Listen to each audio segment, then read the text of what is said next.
Getting a Brazilian wax for the first time does not have to be on beast mode, okay?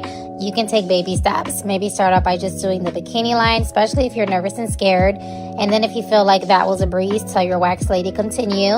Or you can always schedule your next appointment to take off a little bit more.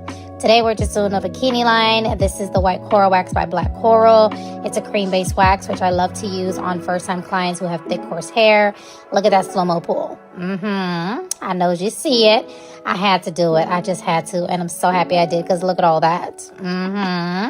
Now, whenever it comes to this service, whether it's a bikini line or a full Brazilian, I always check the inner thigh section. I love getting that part for my clients.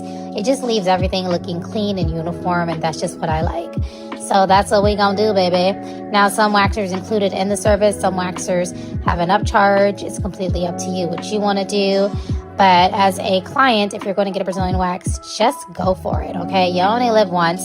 Find a good wax lady, have her snatch that cootie popper, and go about your business. Follow the aftercare instructions as well. That's really important. Thanks for watching. Bye.